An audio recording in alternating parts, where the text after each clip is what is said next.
nosso boa noite e que sejam todos muito bem-vindos a esta casa.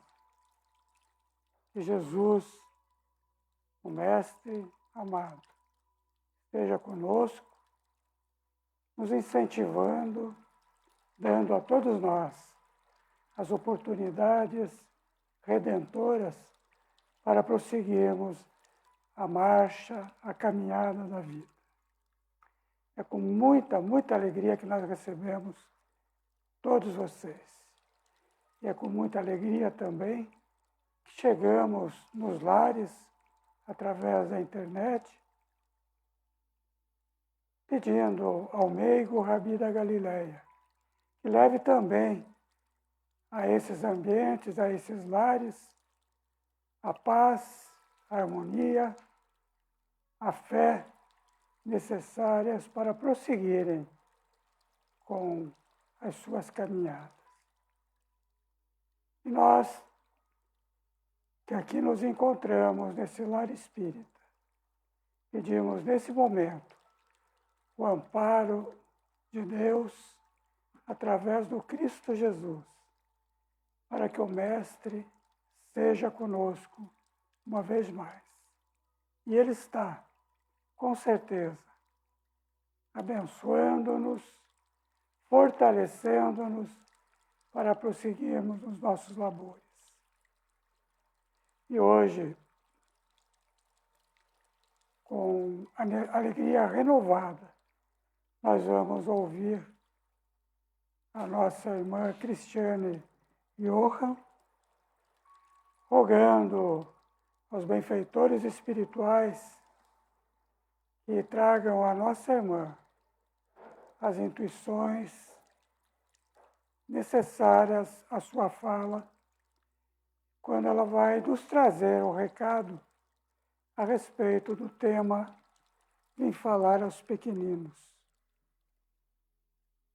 Com certeza ela, que é uma educadora, trabalha junto à educação infantil aqui na casa e a educação juvenil também, trará a todos nós as orientações, os aconselhamentos necessários para que nós entendamos melhor essa dinâmica, essa interação com as crianças, com os jovens e, por que não dizer, com as famílias dessas crianças e desses jovens.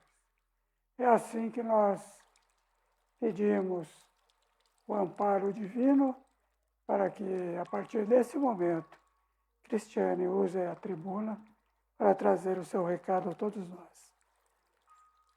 Cris, é com você. Seja muito abençoada na tua fala.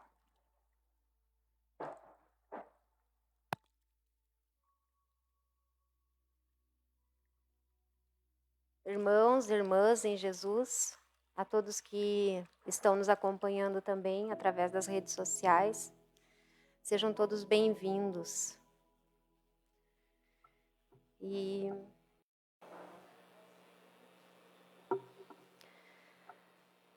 Então, vamos rogar a espiritualidade, que os nossos corações estejam abertos a receber tudo aquilo que essa espiritualidade já veio nos preparando e que encontre, morada em nossos corações, para que a gente possa estar levando tudo aquilo que eu estudei e trouxe hoje para vocês nessa noite, que é baseado no Evangelho, baseado na doutrina espírita. Então, que a gente possa estar levando isso para a nossa vida. Hoje o tema é Vim falar aos pequeninos. Então, quando a gente ouve essa frase de Jesus, a gente começa a indagar, o que ele quis dizer com vim falar aos pequeninos. Será que ele está se referindo às crianças? Quem são esses pequeninos?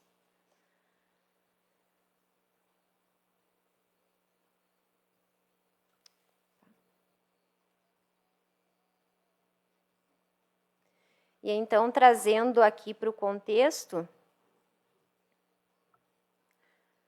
a gente vai vamos ler aqui para que a gente possa entender o que Jesus quis nos falar. Naquele tempo, respondendo, Jesus disse: Graças te dou, ó Pai, Senhor do céu e da terra, que ocultaste estas coisas aos sábios e entendidos e a revelaste aos pequeninos.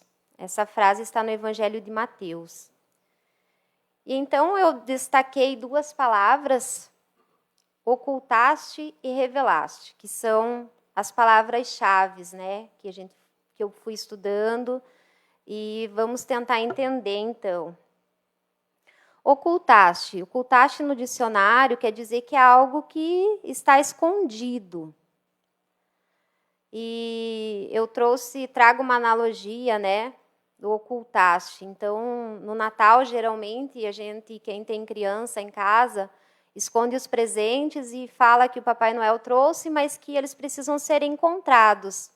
E aí eles saem naquela euforia, procurando por toda a casa e tentando encontrar esses presentes.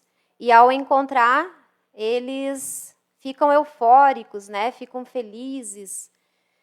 E isso eles conseguiram encontrar porque eles acreditaram, né, que o Papai Noel existe e que os presentes estavam ocultos. E por isso eles saíram a procurar, porque primeiramente eles acreditaram nisso. Se eles não acreditassem, eles iriam simplesmente falar: não acredito, não tem presente nenhum. Então, estava oculto e todos podiam encontrar, mas somente os pequeninos conseguiram. Foi revelado aos pequeninos. E aqui os pequeninos se remete aos humildes de coração, né? Então, naquele tempo,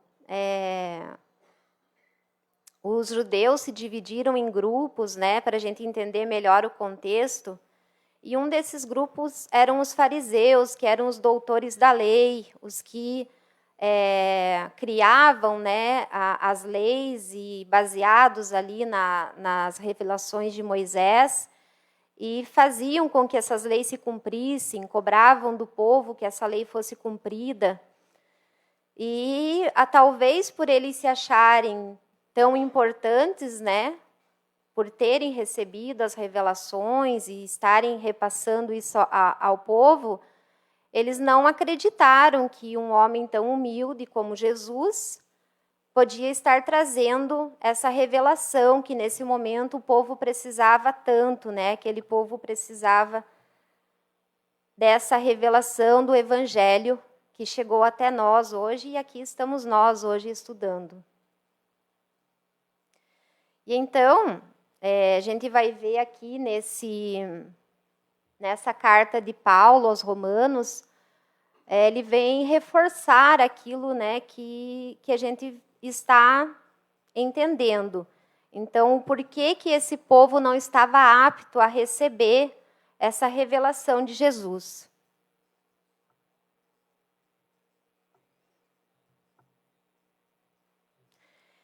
Se você que está convencido de que é guia dos cegos, luz dos que se encontram em trevas, instrutor de insensatos, tendo na lei a forma da sabedoria e da verdade, então aqui Paulo está se referindo a esses grandes, né, que Jesus fala no texto, esses senhores da lei.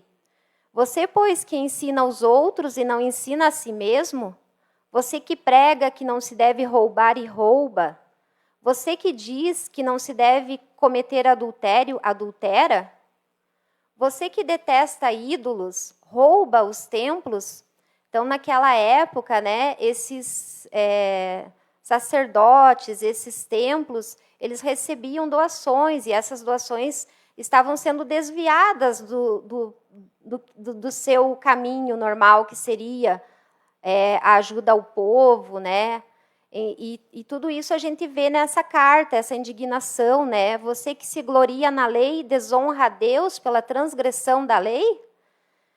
Pois como está escrito, o nome de Deus é blasfemado entre os gentios por causa de vocês.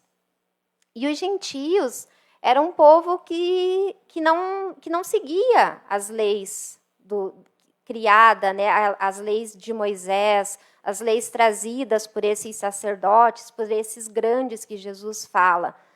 Eles preferiam se ater a essas leis e por isso eles eram separados, né? Eles eram um povo que era considerado impuro. E Jesus foi muitas vezes condenado por se relacionar com esse povo, porque os judeus não podiam se relacionar com esses povos, né? Eles não podiam nem passar por Samaria, que era a cidade onde os gentios moravam, viviam, porque eles consideravam que era um povo impuro e que eles iriam se contaminar se eles se aproximassem desse povo. E Jesus foi lá, Jesus levou o evangelho para eles, ficou lá por 2 dias, né, levando a boa nova do evangelho para essas pessoas. E tudo isso foi fazendo com que eles olhassem Jesus com condenação. Que ao invés de ver que Jesus trouxe essa boa nova, que essa boa nova tinha que ser levada a todos os povos, e eles eram o povo escolhido de Deus, né? É através deles que esse evangelho chegou até nós. Mas esse povo separado ali, né, os fariseus, mais necessariamente, não conseguiam acreditar que Jesus fosse esse revelador da lei.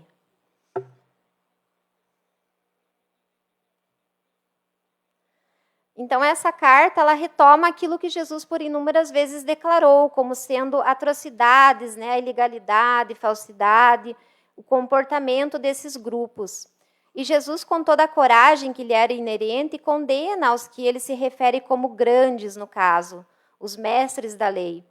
Portanto, pratiquem tudo o que eles dizem e obedeçam-lhes, mas não sigam o seu exemplo, pois eles não fazem o que ensinam. Então, essa frase também, ela é muito profunda, né? Se a gente for analisar, Jesus fala, ouçam o que eles dizem, né? Pratiquem o que eles dizem, porque era a lei, né? Era o correto. Jesus não fala que a lei que eles estão ensinando está errada, mas Jesus fala, mas não sigam o seu exemplo, pois eles não fazem o que ensinam. Mas nós, né, como espíritos errantes, ainda iniciando aí a nossa jornada de evolução,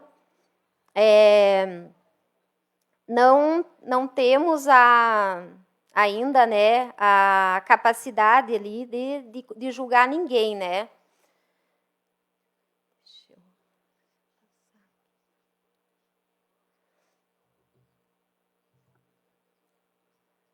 Nós não temos a autoridade de Jesus para fazer isso, né? Para repreender os nossos irmãos, porque também erramos muitas vezes. Mas nós podemos, ao menos com essa reflexão, diante do espelho da nossa consciência, a nossa consciência que está gravada nela as leis de Deus, diante da nossa consciência, se não somos também, algumas vezes, ou por toda uma vida, sepulcros caídos, que era um termo que Jesus usava, né? Limpo por fora, belo por fora, mas com a podridão dentro.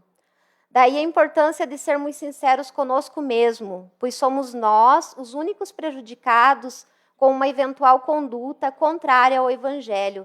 Nós vamos encontrar essa passagem aqui no Evangelho segundo o Espiritismo.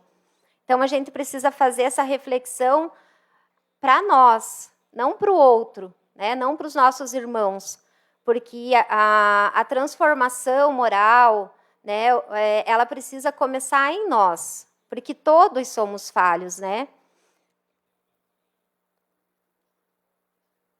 E então, como viver como cristãos em todas as áreas da nossa vida?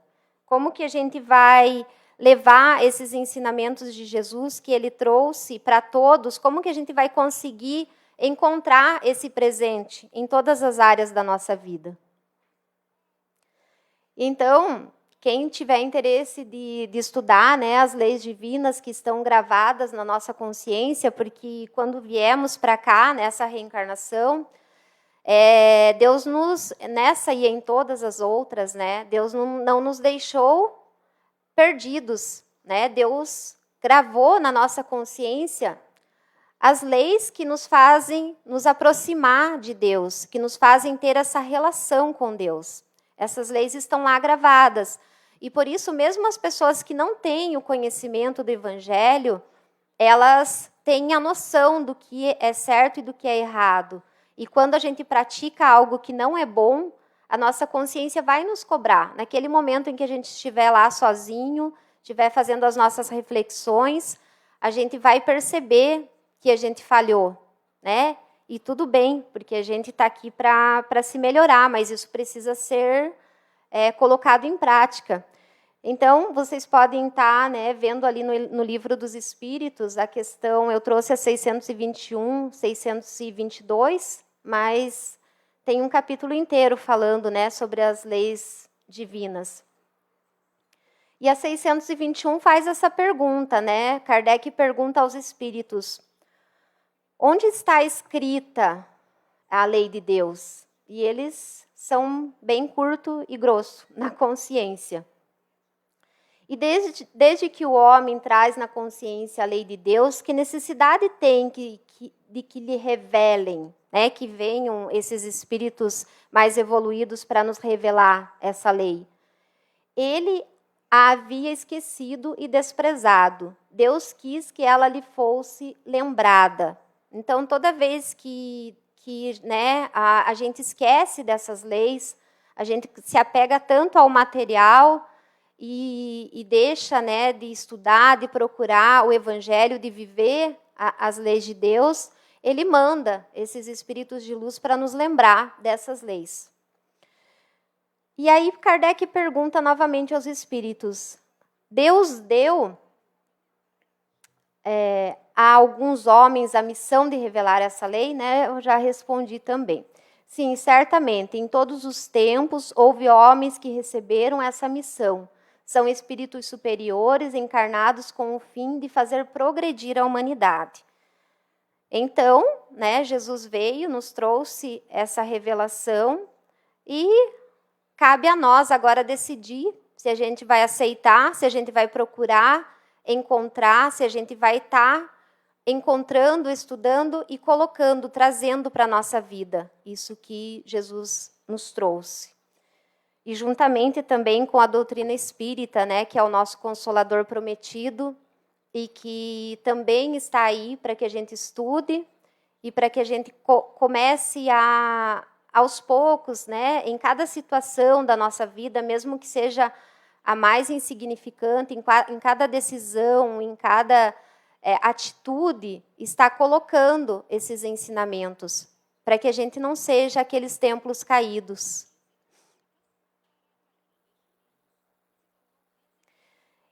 E então aqui eu trouxe, né, esse círculo para que a gente até é usado, né, por psicólogos, esse círculo geralmente, para que a gente consiga visualizar todas as áreas da nossa vida e nos conhecer um pouco melhor, né? Então visualizando, né, tem a área espiritual, a situação profissional, relacionamento íntimo, relacionamento social, familiar, o lazer, a situação financeira, saúde, o intelectual, que é tão importante, né?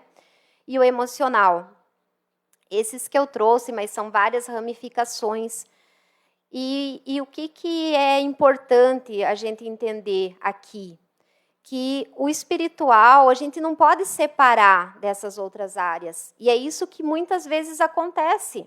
A gente acha assim que o espiritual vira um templo religioso, né? Vira casa espírita. Nós estamos aqui agora ouvindo sobre o Evangelho, estamos aprendendo um pouco sobre Jesus, conhecendo mais a fundo, para que a gente consiga se relacionar melhor com Ele, com Deus, com a doutrina espírita.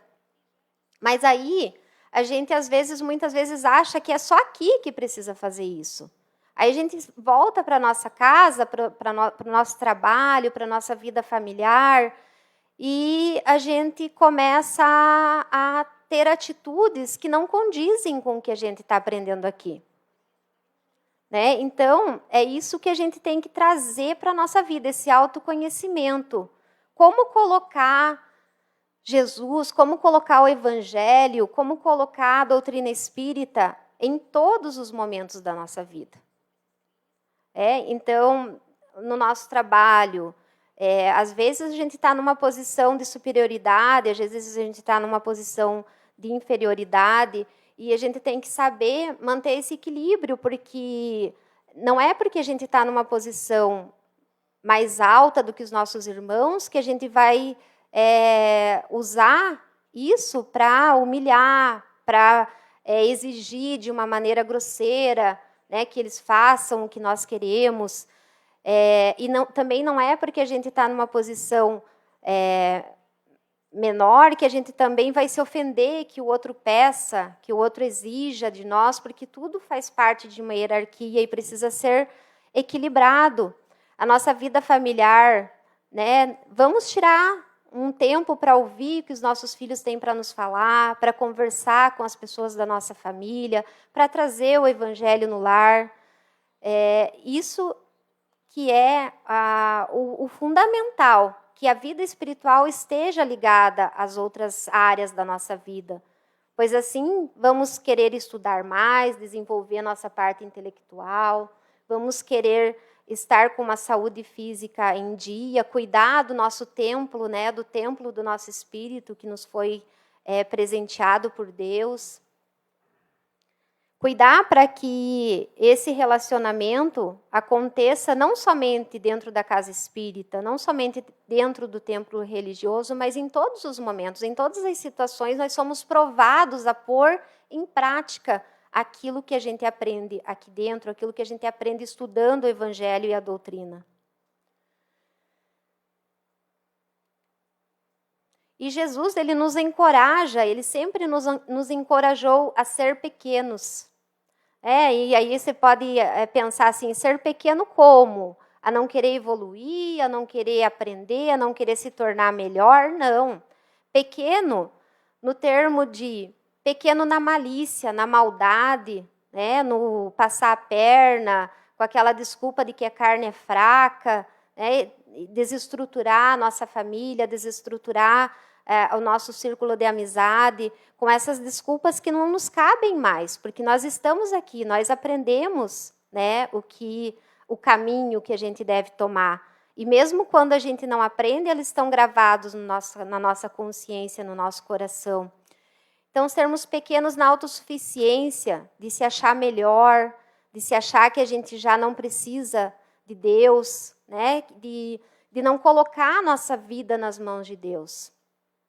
Porque quando nós colocamos a nossa vida nas mãos de Deus, nós agimos de conformidade, né? Ou pelo menos vamos nos melhorando, vamos nos conhecendo, vamos nos perguntando o que eu preciso melhorar. Quando a gente erra, a grandiosidade de aceitar, não, realmente, eu errei, né? Eu errei, mas eu vou melhorar, eu vou procurar não errar mais na mesma coisa, e sem julgar os outros, porque o julgamento tem que ser conosco mesmo, né? É nós conosco mesmo. E nos encoraja a ser grande em conhecimento de Deus, na dependência total de Deus, grande no relacionamento com o Senhor.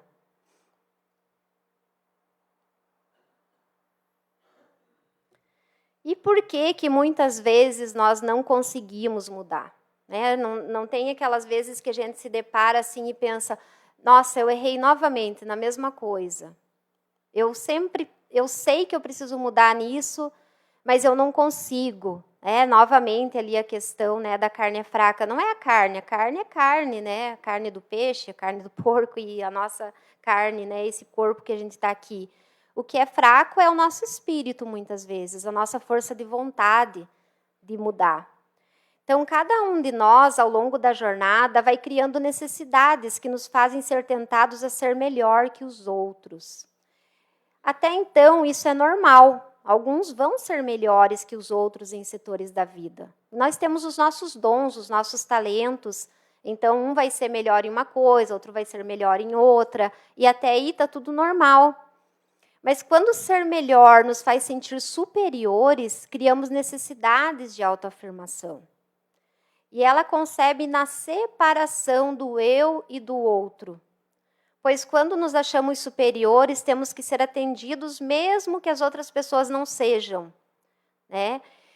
Então, eu me coloco maior que todos os outros seres. Isso não tem nada a ver com a proposta crística de amor. Esse é um processo cru do egocentrismo. Eu maior que o outro, eu maior que tudo. Quando esses caprichos crescem em nós, eles nos fecundam. E fecundando, nós damos a luz ao pecado. O pecado, né, que nada mais é, para o Espiritismo, do que o desvio do caminho. Desvio do caminho das leis de Deus. Que nos afasta de Deus, que nos afasta das pessoas e que vai minando o nosso coração a ponto de muitas vezes a gente não conseguir mais ver, né, não conseguir mais enxergar isso, e aí a nossa mudança se torna muito mais difícil, que foi o que aconteceu, né, naquela época, e também aquela época, se a gente for parar para olhar e pensar, não está muito, né, diferente ainda, nós estamos no círculo vicioso, mas precisamos mudar os nossos pensamentos, né?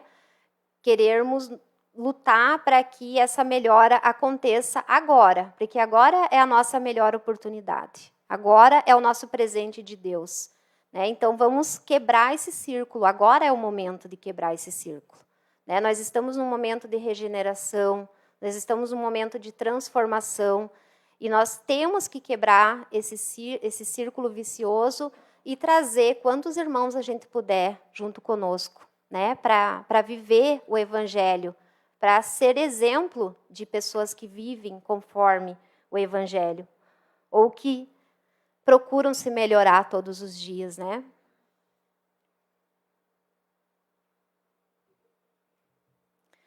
E aqui no Evangelho segundo o Espiritismo, né, vamos ver o que diz. Se toda a nossa senda evolutiva se encaminha para a união de todos os seres, que era isso que Jesus queria, Jesus não queria separação, Jesus não queria o preconceito, Jesus queria que todos ficassem unidos, e para que todos se unissem, todos precisavam seguir o Evangelho. Todos precisavam conhecer o Evangelho, todos precisavam descobrir o presente que Deus nos trouxe, nos enviou, né? O amor é a fusão de todos os seres em torno de um ardente foco, né? Lázaro nos trouxe isso, o Espírito Lázaro no Evangelho segundo o Espiritismo. Se o amor é olhar o outro como se fosse nós, é a fusão de todos os seres. O pecado é tudo que nos faz ir em direção contrária. A contramão do carinho, a contramão do afeto, a contramão da união, e faz com que a gente se isole dos outros seres. E isso não faz parte, né, dessa revelação que Jesus nos trouxe, porque ele nos trouxe a ideia do amor, a ideia da união. O eu, ele tem infinitas necessidades. Eu, Cristiane, né, sou cabeleireira, né, eu sou espírita, eu estou, na verdade, porque a qualquer momento eu posso deixar de estar aqui, né? E isso são ferramentas que eu tenho para a minha evolução, são ferramentas que Deus me deu para que eu conviva com determinadas pessoas, para que eu tenha essa determinada religião, mas ao desencarnar, isso tudo vai ficar. E aí eu vou reencarnar novamente e provavelmente eu não vou mais ser o que eu sou hoje. Talvez eu não vou conviver com as pessoas que eu convivo hoje, eu vou nascer em outra religião. E aí, como vai ser? Então a gente tem que estar preparado para essa evolução sem esse apego, porque o eu tem infinitas necessidades e nunca poderá ser saciado. E aí vem o sofrimento. Vem o apego que nos faz sofrer na hora que a gente precisa deixar isso daqui e precisa seguir, né, a nossa caminhada adiante. E então, qual é o caminho para tirar o eu da nossa vida? Qual seria esse caminho, né? Nós devemos agir para o que está além. Esse é o caminho da desconstrução do eu. Então, toda vez que a gente se vê imortal, a gente começa a perceber que os apegos materiais, os vícios materiais que nós temos, o apego muitas vezes à ganância, né? A querer essa grandiosidade, de querer ser mais que os outros, aquele jeitinho brasileiro, né? Que a gente fala, aquela coisa de, mas sou eu, então é o meu filho, então eu posso fazer. Mas aí, se é o outro, eu condeno. Mas como sou eu vou dar um jeitinho. Como sou eu, né? Isso não pode, né, gente? Isso não... são coisas que a gente tem que ir desconstruindo, né? E deixando de ter essas atitudes, porque esse eu, quando eu trago para mim e separo o outro, e não me importo com o que o outro vai sentir, não me importo com o que o outro vai sofrer com essas minhas atitudes, essa é a desconstrução que a gente precisa fazer, para que a gente consiga seguir a nossa caminhada de evolução. Destruir essa ilusão de separatividade. Era isso que Jesus, a proposta de Jesus. Destruir essa ilusão do preconceito, né? De que a gente é melhor, né? De que a gente é melhor do que qualquer pessoa aqui. A minha religião é melhor, né? A minha família é melhor, as minhas atitudes são as melhores. Isso a gente precisa desconstruir, essa ilusão, porque isso é uma ilusão. A gente não é melhor do que ninguém, a gente não é melhor e nem pior, a gente é igual, Deus nos fez igual, todos iguais. Todos têm as mesmas oportunidades aqui. E será que a gente está aproveitando essas oportunidades ou a gente está se apegando a coisas que vão ficar, que não vão ser levadas com o nosso espírito na hora da nossa ida para a nossa morada verdadeira? Somos um instrumento para que tudo que está à nossa volta possa ser mais feliz. Olha que lindo isso, né? Que maravilhoso, mas lindo quando é colocado em prática, né? Quando a gente procura pôr isso em prática. Tudo à nossa volta. Então, nós somos instrumentos de Deus. Nós estamos aqui nessa noite recebendo instruções. Eu estou aqui falando, mas tudo que eu estou trazendo está, né, no Evangelho, está na doutrina espírita. E, com certeza, eu estou sendo intuída a falar aqui hoje, e todos os palestrantes são, porque a gente é instrumento de Deus. Nós somos instrumento de Deus para um mundo melhor.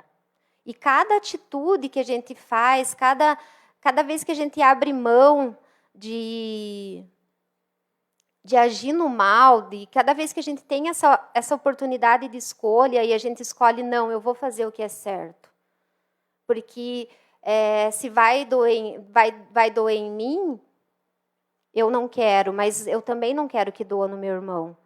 Então, o que precisa ser feito é o que é o correto, né? O que está dentro das leis de Deus. O motivo final da nossa existência é lembrar ao mundo que existe algo maior. Então, é isso que a gente tem que levar no nosso coração. Que existe algo maior, que existe algo além disso daqui, porque senão a gente vai ficar preso às coisas daqui, ao material, que também é importante, que a gente precisa buscar de maneira honesta, de maneira digna, né? A gente precisa de coisas materiais. Não é isso que eu estou falando, que a gente tem que abandonar tudo isso, mas não fazer com que isso nos prenda, com que isso tire a nossa liberdade, porque um dia a gente vai ter que deixar, e a gente precisa estar livre para deixar. A nossa vida não pode estar amparada em algo que é transitório, pois quando isso acabar, vai vir o sofrimento. Se a gente ficar amparado a algo que é transitório. Algo que que nós vamos ter que deixar. E aí vai ser sempre aquele círculo que eu falei antes, aquele círculo vicioso. Aí a gente vai ficar apegado, a gente vai desencarnar, vai sofrer, vai ter que voltar, vai ter que resgatar, vai ter que sofrer novamente. E até quando a gente vai ficar fazendo isso? É chegada a hora de a gente fazer a nossa transformação moral. A gente, né, ser digno de um mundo regenerado que está vindo por aí.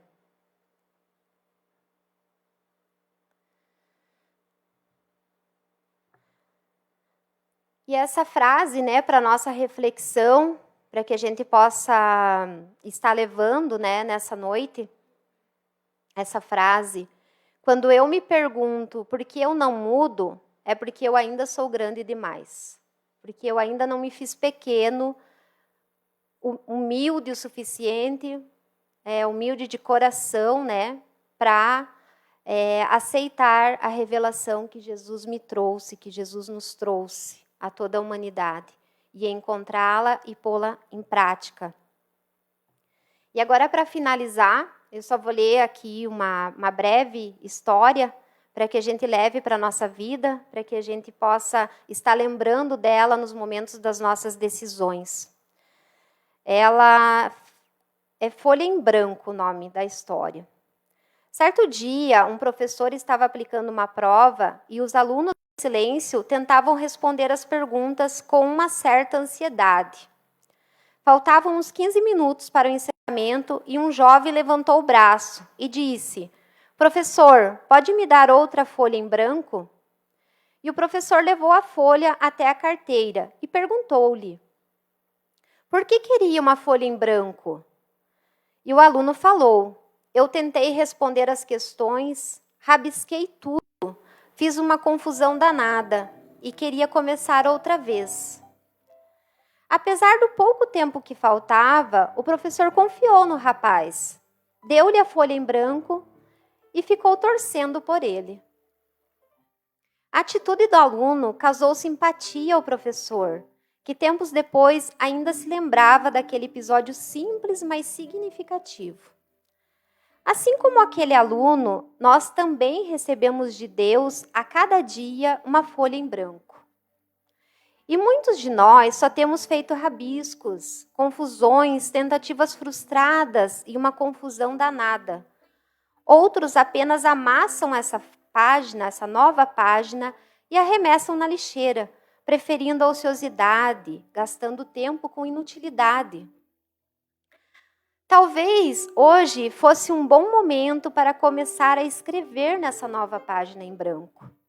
Uma história diferente, visando um resultado mais feliz. Assim como tirar uma boa nota depende da atenção, do esforço do aluno, uma vida boa também depende da atenção e da dedicação de cada um de nós. Não importa qual seja a idade, a sua condição financeira, a sua religião. Tome uma página em branco e passe sua vida a limpo. Escreva hoje um novo capítulo, com letras definidas e sem rasuras. E o principal, que todos possam ler e encontrar lições nobres. Não se preocupe em tirar nota 10. Ser o primeiro em tudo. Preocupe-se apenas em fazer o melhor que puder. Pense que mesmo não tendo pedido, Deus lhe ofereceu uma outra folha em branco. Que é o dia de hoje, que vai ser o dia de amanhã, quando acordarmos. Por isso, não se permita rabiscar ou escrever bobagens nessa nova página, nem desperdiçá-la. Aproveite essa nova chance, escreva um capítulo feliz na sua história. Use as tintas com lucidez e coragem, com discernimento e boa vontade. Não poupe as palavras dignidade, amizade, fraternidade, esperança e fé. Assim, ao terminar de escrever esse novo capítulo da sua vida, você não verá rasuras, nem terá que reescrevê-lo em tempo algum, porque foi escrito com nobreza e sabedoria. Pense nisso. A Aproveite este dia e ame com todas as forças do seu coração, sem restrições, sem ver defeitos ou tristezas. Conjugar o verbo amar é escrever uma história feliz. Não espere que a melhoria, a prosperidade e o bem-estar caiam do céu milagrosamente, sem fazer força. Tudo tem o preço da conquista, da busca, da participação, do esforço. São muitos potentes os talentos que você dispõe, ainda não explorados pelo seu pensar e sentir. E muitas são as possibilidades de crescer e conquistar o que mais quer ou precisa, chegando à felicidade. Basta que não amasse, que não rabisque de forma inconsequente essa página em branco chamada Hoje. O autor é desconhecido, mas é uma bela história. E eu desejo que todos nós possamos escrever, né? Usar com sabedoria essa folha em branco que Deus nos dá todos os dias. Muito obrigado a todos. Fiquem com Jesus. Uma boa noite e uma ótima semana. Cristiane, eu pediria que você se conservasse um pouquinho ainda na tribuna.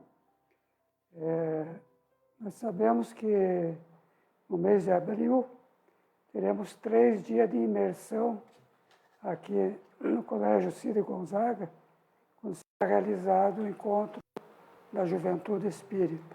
Não é? Esse encontro vai reunir jovens de toda a região, são várias cidades, não é? E você, como outras nossas amigas que estão aqui, são evangelizadoras e estão coordenando aqui na nossa cidade a realização desse encontro. Eu sei também que nós estamos prospectando irmãos ligados à doutrina espírita que queiram ajudar nesse encontro. Eu gostaria que se falasse um pouquinho a respeito e, encontrando pessoas que queiram ajudar, que você seja o canal a direcionar essa chamada aos nossos irmãos.